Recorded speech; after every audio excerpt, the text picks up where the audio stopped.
نهال چارالی کردستان میوان هنل بدره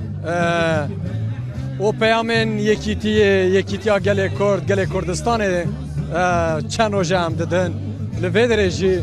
وسبه نوروزا آمده نوروزا گل کرد کو گیدو هم کارم ببیشن به میلیونان کرد وسبه برای خوب دن آمده و هم هیوی دارن چواج روزاوا حتی نها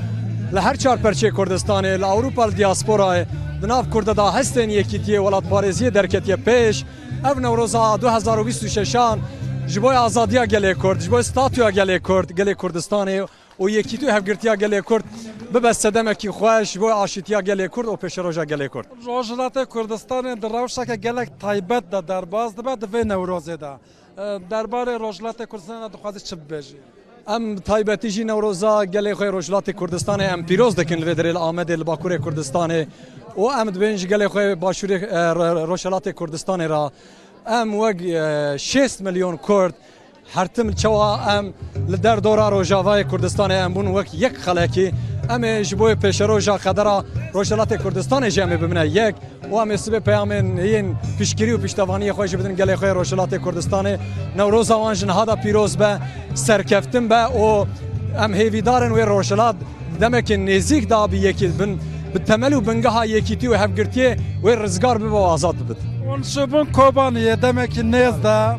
we çi dît rewşa Kobanî çawa be em dixwazin wan wê jî derbarê vê yekê de jî tiştên ku vedîtine me re parve bikin. Piştî 12 sal şûn da cara yekem bû em wek çandeyekî wisa bi giştî em çûne Kobanê bi rastî her çiqar sedema çûna me ji ber merasîma cenazeya Salih Müslüm Bey jî lê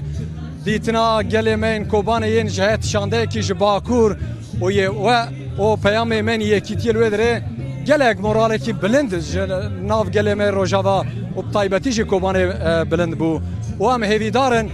ne tenê bi îdî ji Ewropeyên şandeya da wek milletekî wek gelê Kurd çar perçê Kurdistanê em ê destê xwe bidine yek Bakur, Başûr, Rojava, Rojhilat em ê qedera xwe em ê pêşeroja xwe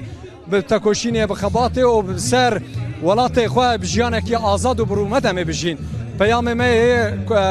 Kobanê li wê derê niha ew bû niha me jî em ê wê peyamê xwe li Newroza Amedê em ê ji gelê xwe Kurdistanê ra û ji cîhanê ra belav bikin. Pirsa dawî sibê wan li bendê ku xelk gelek zêde beşdar bibe. Belê em li bendê ne sibê baranê em zanin wê hinek muşkilet çê bibitin ji ber belkî zarok belkî hinek kes derfet çê nebe lê em hêvîdarin kelecena hûn a vê derê jî hûn dibînin bi rojana li Bakurê Kurdistanê li her derî li taxan li kolan gundan ew Newrozê pîrozkirin û em hêvîdarin wê Newroza Amedê bi sed hezaran wê Newroza 2026 tacîdar bike ji bo gelê Kurd ji bo gelê Kurdistanê ve mînakekê. Zor zor spas. Zor spas.